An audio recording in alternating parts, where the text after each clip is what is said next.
Welcome to science classes.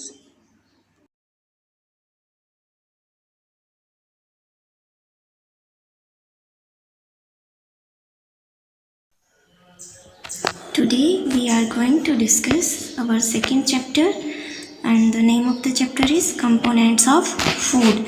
तो इस chapter में हम फूड के कंपोनेंट्स के बारे में पढ़ेंगे, मतलब फूड में क्या, फूड किस किस से बना होता है, उसमें क्या क्या होता है. ठीक है, तो the first thing is we will discuss about the food. Food क्या है? Food is the group of edible substances which provide energy to the living beings and repair the old tissue and build the new tissue. देखिए यहाँ पे food क्या है, उसके साथ साथ ये भी बता दिया कि वो क्या करता है हमारे लिए क्यों ज़रूरी है. ठीक है, तो ये क्या है, कोई भी एडिबल सब्सटेंस उसे फूड कह सकते हैं, बट इसका क्या है, काम होना चाहिए क्या, इट प्रोवाइड एनर्जी. कि फर्स्ट थिंग इज़ कि वो एनर्जी प्रोवाइड करेगा टू द लिविंग बीइंग, जो भी उसे खाएगा उसे उसको एनर्जी प्रोवाइड करनी है. दूसरा काम फूड का क्या होगा, repair the old tissues and build the new tissues. कि अगर कोई जो टिश्यूज़ हैं, टिश्यू होते हैं जो सेल से मिलके बनते हैं हमारी बॉडी में, तो जो ओल्ड टिश्यू हैं उनको रिपेयर करना और नए टिश्यूज़ को बनाना, ये काम किसका है, फूड का. अब फूड में आता है न्यूट्रिशन. न्यूट्रिशन क्या है? न्यूट्रिशन एक प्रोसेस है. First thing is it is process. Nutrition और न्यूट्रिएंट में कंफ्यूज होने की कोई ज़रूरत नहीं है, न्यूट्रिशन प्रोसेस है. न्यूट्रिशन कैसी प्रोसेस है? Of consuming nutrients. न्यूट्रिशन में न्यूट्रिएंट्स को कंज्यूम किया जाता है, कौन से को, जो रिक्वायर्ड है ग्रोथ के लिए और बॉडी की डेवलपमेंट के लिए. And to obtain energy is known as nutrition. The process of consuming nutrients required for growth and development of our body and to obtain energy is known as nutrition. तो nutrition क्या है? एक process है जिसमें nutrients लिए जाते हैं जो हमारी ग्रोथ के लिए ज़रूरी हैं, जो हमारी डेवलपमेंट के लिए ज़रूरी हैं और हमारे बॉडी को जो एनर्जी चाहिए उसके लिए ज़रूरी हैं. So this is the nutrition. आपने अभी तक फूड पढ़ा है और न्यूट्रिशन पढ़ा है. उसके बाद आता है our food contain 3 main substances called nutrients. इसका मतलब न्यूट्रिएंट्स को मेनली 3 कैटेगरीज में डिवाइड किया गया है और ये कौन से हैं? Fat, proteins and carbohydrate. जो मेन है वो है fat, protein and carbohydrate, but ये सभी नहीं है. ठीक है, तो in addition our body requires water, salt, vitamins, fibres. अब यहाँ पे एक वर्ड आया है मिनरल. मिनरल में आ जाते हैं आयरन, कैल्शियम, फॉस्फोरस, और ये सब जो है डायरेक्ट आपके बॉडी में आयरन की फॉर्म में ना मिलके और आयरन की किसी कंपाउंड की फॉर्म में मिलेगा हमारी बॉडी में. तो वो जो कंपाउंड्स हैं उसको क्या बोला जा रहा है? Salt. So in addition our body require water, salt किसके? मिनरल्स के, vitamin and fibres. Okay, next thing is diet. Diet क्या है? It is the amount of food taken by a person at a time. किसी व्यक्ति के द्वारा एक time में लिया जाने वाला जो भोजन है उसे क्या कहते हैं? डाइट कहते हैं. Next is mall nutrition. Mall nutrition क्या है? If a person does not gate adequate food, अगर व्यक्ति को जितना उसे ज़रूरी है उतना फूड अगर नहीं मिलेगा, ठीक है, और if his her diet does not contain all the nutrients, या तो ज़रूरत के मुताबिक उसे पूरा खाना ना मिले या फिर उसकी बॉडी में जितने न्यूट्रिएंट्स की ज़रूरत है, ठीक है, उतना उसकी जो डाइट है, उसका जो भोजन है उसमें ना हो. ठीक है, इफ़ ही और शी बिकम वीक, तो ऐसे में वो क्या हो जाएगा? वो कमज़ोर हो जाएगा. या तो उसे भोजन जो है प्रॉपर नहीं मिल रहा जितना अमाउंट चाहिए, या फिर अमाउंट तो पूरी है बट उसमें न्यूट्रिएंट्स नहीं मिल रहे. जैसे मोस्टली अगर फास्ट फूड की बात करें तो पेट भर देंगे वो, ठीक है, उनमें बहुत ज़्यादा फैट कंटेनिंग सब्सटेंसेस होंगे बट उसमें अदर न्यूट्रिएंट्स क्या होंगे? बहुत कम होंगे. तो जो इस टाइप से खाना खाते हैं, जो फास्ट फूड जो है बहुत ज़्यादा, अगर आप पिज़्ज़ा, बर्गर, बिस्किट वगैरह पे डिपेंड रहोगे तो उसमें जो है जितने ज़रूरत है उतने न्यूट्रिएंट्स नहीं होते. तो ऐसे में क्या होगा? जो उनको खाने वाला है वो कैसा हो जाएगा? वीक हो जाएगा. When the body does not get adequate nutrition, it is said to be suffering from malnutrition. It is a very important term, malnutrition, कुपोषण. malnutrition क्या है? कुपोषण.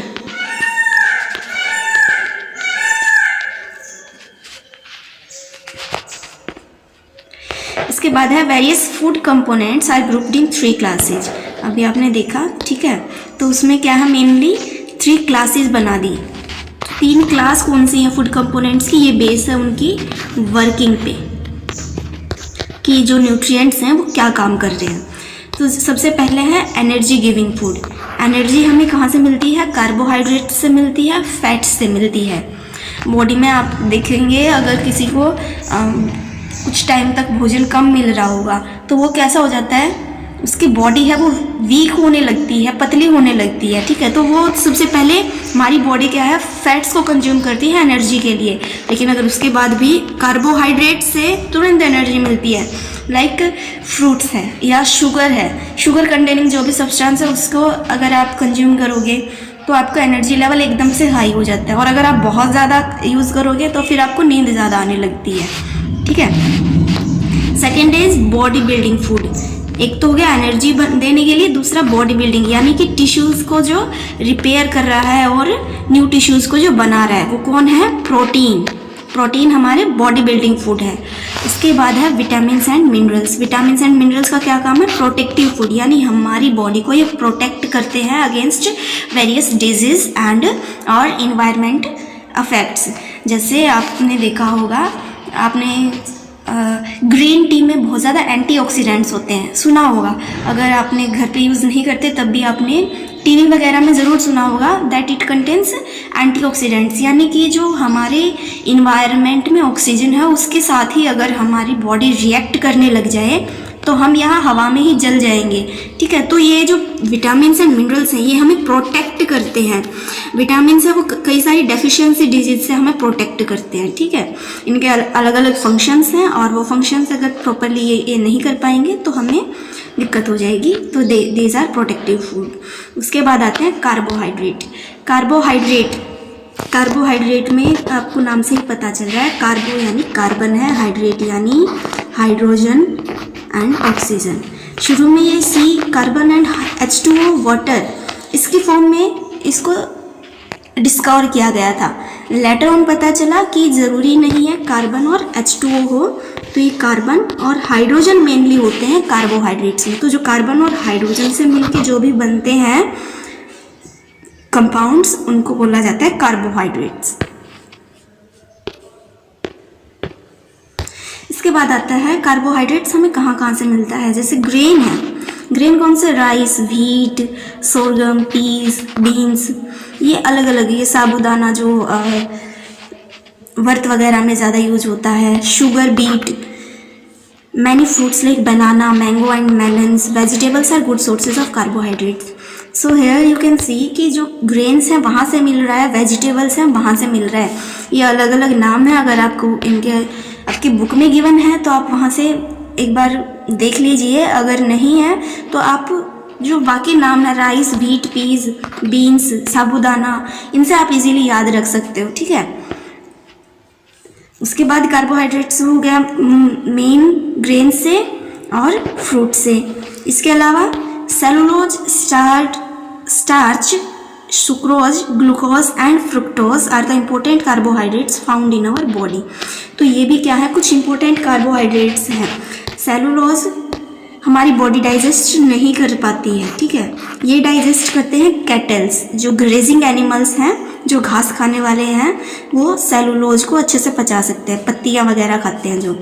स्टार्च होता है, स्टार्च शुगर की ही एक कंपाउंड फॉर्म है, यानी शुगर बहुत सारी मिलकर स्टार्च बनती है, बट स्टार्च इतना बड़ा जो है कंपाउंड बन जाता है कि हमारी जो टेस्ट बर्ड्स हैं वो उसे टेस्ट नहीं कर पाती, तो स्टार्च हमें बहुत कम मीठा लगता है। अगर आप रोटी जिसमें नमक वगैरह कुछ भी ना मिला हुआ अगर उसको चबाने लगो तो कुछ टाइम बाद वो थोड़ा सा मीठा लगने लगता है। क्यों? क्योंकि हमारा जो सलाइवा है वो स्टार्च को थोड़ा सा डाइजेशन यही स्टार्ट कर देता है हमारे माउथ में, बकल कैविटी यानी माउथ कैविटी में जो स्टार्च है उसके डाइजेशन स्टार्ट होता है, तो हम वो ब्रेक डाउन होता है शुगर्स में, तो उससे हमें वो थोड़ा मीठा लगने लगता है। सुक्रोज जो घर में चीनी होती है वो सुक्रोज है। ग्लूकोज एंड फ्रक्टोज ये कार्बोहाइड्रेट के फॉर्म है। जो फ्रक्टोज है, फ्रक्टोज यानी फ्रूट शुगर, यानी जो फ्रूट्स में मिठास होती है वो फ्रक्टोज की वजह से होती है। ग्लूकोज भी आपने कभी ना कभी ज़रूर लिया होगा, ये भी मीठा होता है।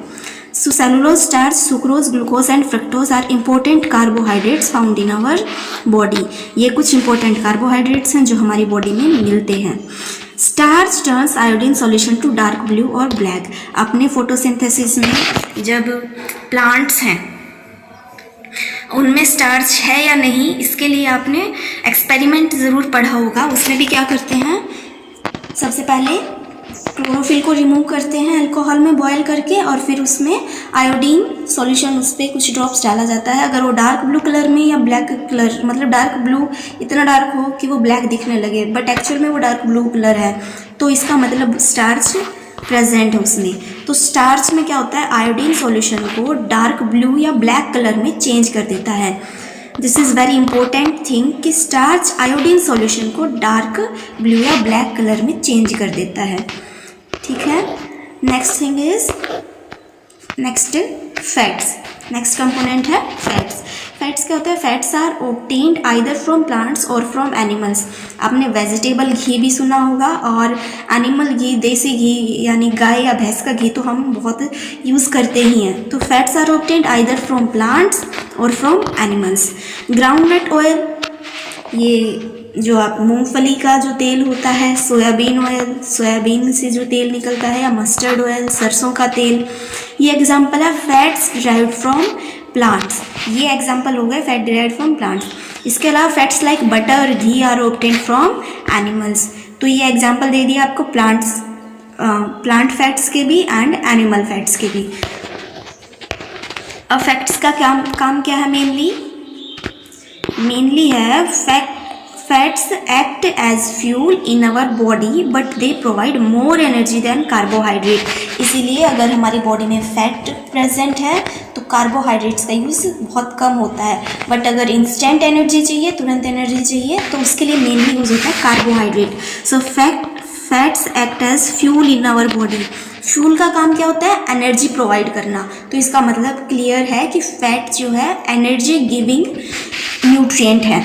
तो fats act as fuel in our body but they provide more energy than carbohydrate. यानी कार्बोहाइड्रेट भी एनर्जी प्रोवाइड करता है बट फैट्स में ज़्यादा होती है. In our body has some advantages of fat deposits in small quantity. हमारी body में ये एडवांटेज है कि कुछ फैट्स को डिपॉजिट कर सकती है. ठीक है, ज़्यादा भी कर लेती है, दैट काज ओबेसिटी, तो उससे नुकसान हो जाता है. बट एडवांटेज की बात करें तो जब स्मॉल क्वांटिटी में अगर वो स्टोर करती है तो ये अच्छी बात है. आपको जो है हर टाइम खाते नहीं रहना पड़ेगा. आपकी बॉडी में फैट अगर प्रेजेंट है तो आप कुछ टाइम तक बिना खाए भी या कम खाए या फिर बिना फैट का जो भोजन है उसको लेते हुए भी काम कर सकते हैं. ठीक है. तो जो ज़्यादा वर्कआउट करते हैं, जिनका काम ज़्यादा मेहनत वाला होता है, जिसको फिजिकल वर्क ज़्यादा करना होता है, वो ज़्यादा फैट्स लेते हैं, आपने देखा होगा. ठीक है. इसके बाद आता है it helps body organs to grow and protects from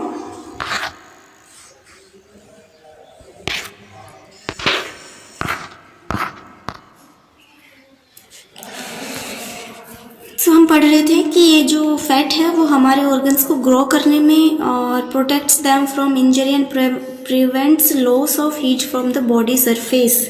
देखिए अपने ये पॉइंट बहुत इम्पोर्टेंट है. It prevents loss of heat from the body surface.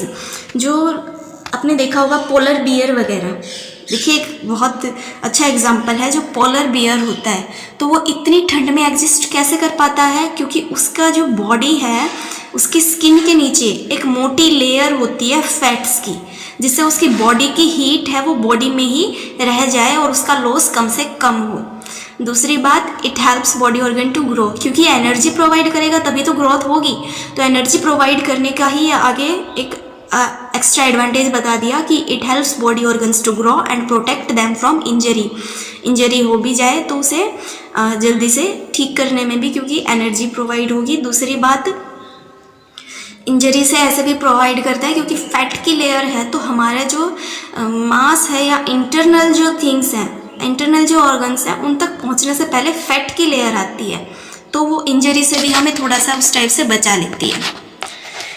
Too much fat deposition is harmful for the body. This leads to condition called obesity. Obesity यानी मोटापा, obesity.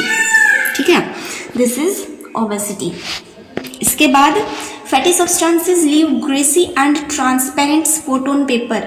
देखिए ये fat का एक टेस्ट होता है। अगर आपको टेस्ट करना है कि किसी भी चीज़ में, किसी जो फूड कंपोनेंट है उसमें फैट है या नहीं, तो आप उसे क्या करें, पेपर के ऊपर दबा के देखें। अगर पेपर पे प्रेस करने से उसमें क्या है, पेपर के ऊपर ग्रीसी ट्रांसपेरेंट स्पॉट बनता है। जैसे आपने कभी ना कभी देखा होगा, पेपर के ऊपर अगर ऑयल गिर जाए या फिर घी गिर जाए तो वो थोड़ा सा ट्रांसलूसेंट सा हो जाता है। ठीक है, सो होल ट्रांसपेरेंट, बिल्कुल ट्रांसपेरेंट तो नहीं होता बट ट्रांसलूसेंट हो जाता है थोड़ा।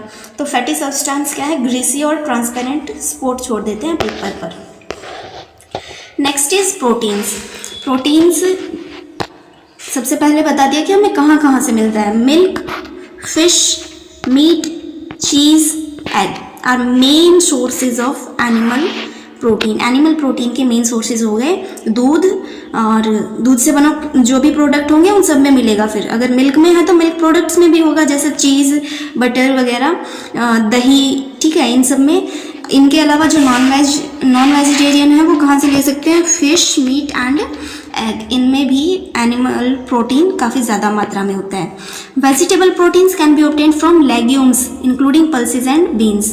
तो इनको जो है, जो वेजिटेबल प्रोटीन है, ये एनिमल प्रोटीन के सोर्सेज बता दिए, और इसके बाद हैं वेजिटेबल प्रोटीन्स के सोर्सेज। ये कहाँ से मिल सकते हैं, लेग्यूम्स, यानी जो लेग्यूमिनस प्लांट्स के जो सीड्स होते हैं जिनमें क्या क्या आता है, पल्सेस एंड बीन्स। ठीक है, इसके बाद आता है proteins are required for growth and repairing our body. अब ये सोर्सेज बता दिए, अब सोर्सेज से हम ले क्यों, तो हमें बता दिया है बेनिफिट प्रोटीन्स का। प्रोटीन्स की वर्किंग क्या है, proteins are required for growth and repairing of our body. तो ये ध्यान रखने वाली बात है, जब आपकी एज में या जब बच्चा ग्रो कर रहा है, बॉडी ग्रो कर रही है, हाइट ग्रो कर रही है, तो इस टाइप से जब ग्रोथ होगी तो उसमें बहुत ज़रूरी है प्रोटीन्स की अच्छी डाइट ली जाए। So proteins are required for growth and repairing of our body. ये ग्रोथ के लिए भी ज़रूरी है। अगर कुछ कहीं पे चोट लग जाती है तो उसको रिपेयर करने का काम भी प्रोटीन का होता है। They help in building new tissues. ठीक है, प्रोटीन्स का काम ग्रोथ का है, तो ग्रोथ में बिल्डिंग न्यू टिश्यूज़ का भी एक फंक्शन आ ही जाता है। जब नए टिश्यूज़ बिल्डअप होंगे तभी तो ग्रोथ होगी। ठीक है, they also account for tough fibrous nature of hair and nails and for the structure of muscles. तो यहाँ से ये बात पता चलती है कि जो मेन कंपोनेंट है हेयर का, बालों का, नेल्स, नाखूनों का, मसल्स, इन सब का जो मेन कंपोनेंट है वो कौन सा न्यूट्रिएंट है, प्रोटीन। वो इसे टफ बनाते हैं, यानी कि स्ट्रेंथ प्रोवाइड करते हैं। फाइब्रस नेचर होता है। ठीक है, फाइब्रस नेचर यानी फाइबर आपने देखा होगा, पतले रेसे। तो ये जो रेसेदार जो इसका स्ट्रक्चर होता है वो इसी प्रोटीन की वजह से होता है। They are part of our blood and help in proper functioning of our body. Protein है वो ब्लड का भी पार्ट है और वो प्रॉपर फंक्शनिंग में हमें हेल्प करता है। इसके बाद है large amount of protein is needed for building new tissues in short period such as during infancy, pregnancy और when mother is nourishing a child. तो यहाँ पे प्रोटीन की बहुत ज़्यादा ज़रूरत होती है। किस किस टाइम पे, जब भी देखिए नए टिश्यूज़ बन रहे होंगे, प्रेगनेंसी में माँ के पेट में जब बच्चा बन रहा है, पल रहा है, तो वो क्या है, ग्रो करेगा। तो उसे जो है एक सेल से वो स्टार्ट होता है और वो पूरी बॉडी जब डेवलप कर लेता है तो इसमें उसे बहुत सारे टिश्यूज़ भी बनाने पड़े होंगे, उन्हीं टिश्यूज़ से ऑर्गन बने। तो प्रेगनेंसी में बहुत ज़्यादा ज़रूरत पड़ेगी। इन्फेंसी, जब बच्चा छोटा है, इन्फेंट है, शिशु अवस्था में है, तब उसे बहुत ज़्यादा प्रोटीन की ज़रूरत पड़ेगी। और when mother is nourishing a child, और माँ को जब भी ज़रूरत पड़ेगी जब वो बच्चे को नरिश कर रही हो, पोषण दे रही हो, यानी कि जब वो उसे मिल्क फीडिंग कराती है। ठीक है, तो उस टाइम भी उसे ज़रूरत पड़ेगी ज़्यादा अमाउंट में प्रोटीन्स की। अगला जो है न्यूट्रिएंट वो है vitamins. Vitamins are required by our body in very small quantities. Vitamins help in keeping our eyes, bones, teeth and gums healthy. The food items rich in vitamins are called protective food as they protect our body from disease and keep us healthy. ठीक है, तो ये एक main function हो गया है। अलग अलग फंक्शंस जैसे आप देखेंगे अलग अलग विटामिन होते हैं, vitamin A, vitamin B, vitamin C and D, E K. तो इनका क्या अलग अलग काम होता है। किसी का काम जो है मेन आइज़ का होता है, किसी का मेन काम बोन्स से रिलेटेड होता है, किसी का टिथ से रिलेटेड होता है, गम्स को हेल्दी रखने का। तो अलग अलग विटामिन के अलग अलग जो है रोल हैं, तो उनके बारे में हम अगली क्लास में पढ़ेंगे। Sorry. Thereafter, the next is mineral.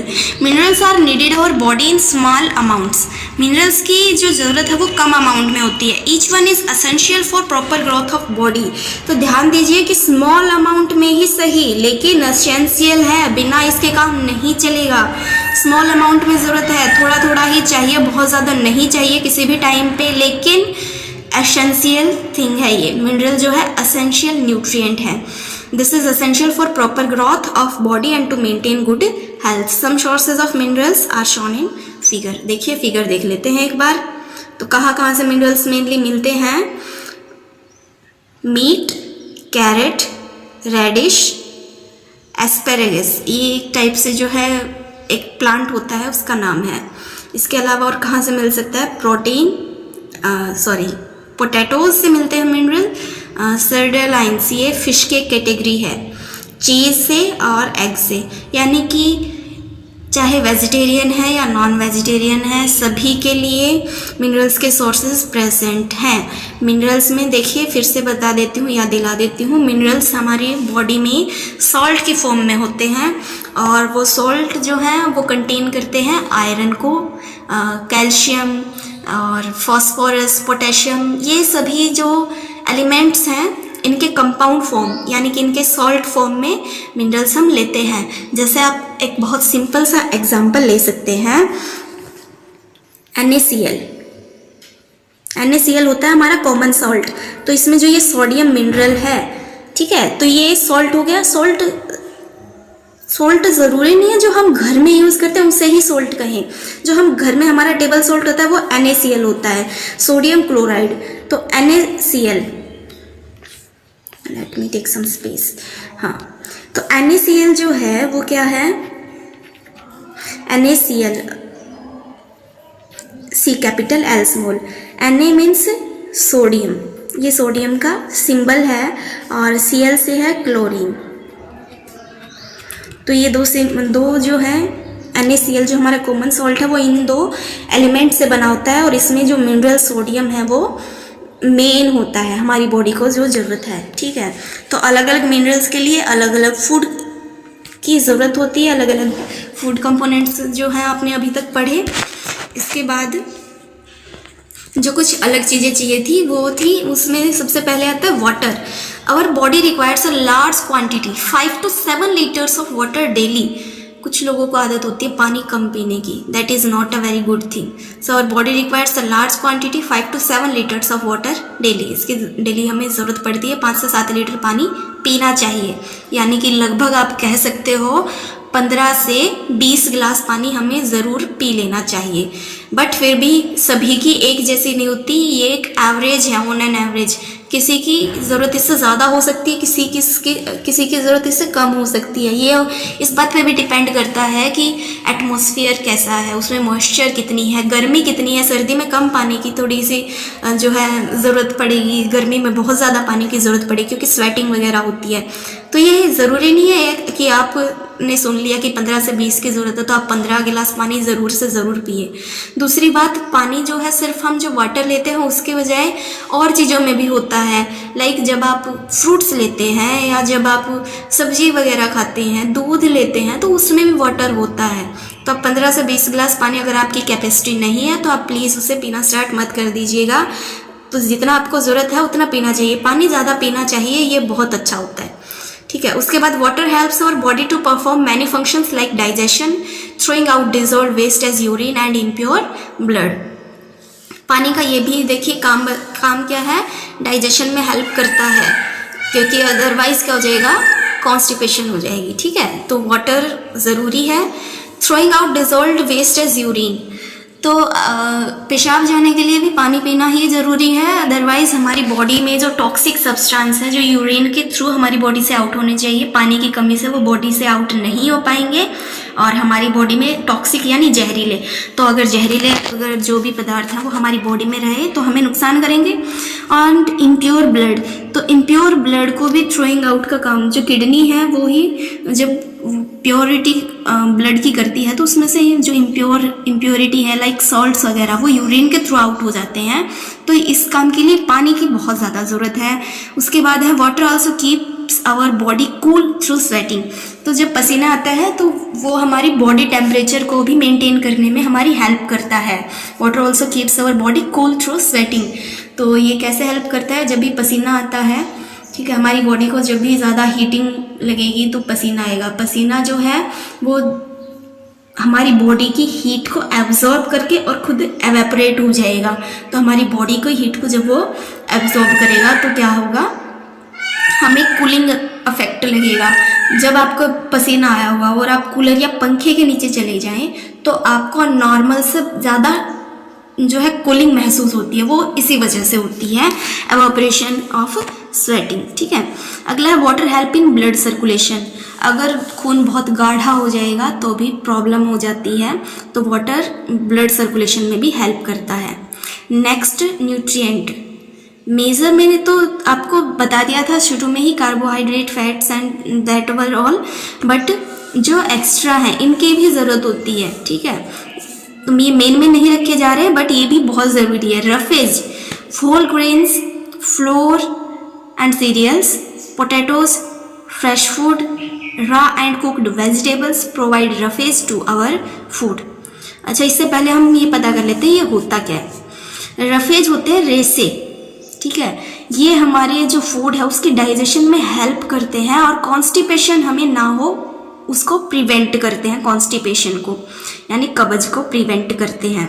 ठीक है, सो रफेज हमें मिलता कहाँ से है, फिर ये इतनी इंपॉर्टेंट जो थिंग है, ये हमें मिलती है होल ग्रेन्स, जो अनाज होता है अगर हम उसे पूरा खाते हैं, जैसे आपने चने भिगो के खाए या आपने जो है गेहूं की भिगो के और उसको जो उबाल के खाते हैं, तो ये जो है होल ग्रेन्स से मिलता है। फ्लोर, फ्लोर एंड सीरियल्स, आटा और अनाज से, सीरियल्स अनाज। तो ये जो आप यूज़ करते हैं फ्लोर, देखिए फ्लोर अगर बहुत ज़्यादा बारीक हो जाएगा तो उसे फ्लोर ना कह के मैदा कहते हैं, तो मैदा में जो रेसे हैं वो नहीं मिल पाते, वो भी ब्रेक डाउन होके इस फॉर्म में हो जाते हैं कि हम उसे जो है उसका फ़ायदा नहीं उठा पाते, इसलिए बहुत ज़्यादा बारीक आटे का यूज़ नहीं करना चाहिए, उसको मैदा कहते हैं। ठीक है, पोटैटोज से मिलता है, फ्रेश फूड से रॉ एंड कुक्ड वेजिटेबल्स, कच्ची या पकी हुई सब्जियां, कच्ची सब्जियों का मतलब है जैसे गाजर है, मूली है और कुकुम्बर, खीरे हैं, तो इन सब से, और कुक्ड वेजिटेबल जो सब्जियां घर में बनाई जाती हैं उनसे भी रफेज मिलता है। ये हमारी प्रॉपर डाइजेशन में हेल्प करता है और prevents constipation. Okay, that was all for today and further we will discuss in the next video, and please try to read it from your book. I have made short notes here, यहाँ पे मैंने जो है छोटे से notes बना के आपको समझाने की कोशिश की है, आप बुक से पढ़िए, और अगर आपको कोई भी प्रॉब्लम आती है तो आप पूछ सकते हैं, अगर बुक से है तो आप उसकी क्या है एक फ़ोटो लेके और वो मुझे दे देना, वो प्रोवाइड कर दीजिए, मैं कोशिश करूँगी कि नेक्स्ट वीडियो में उसका आंसर ज़रूर दूँ। ठीक है, thank you very much for watching and stay healthy, stay at home and keep learning.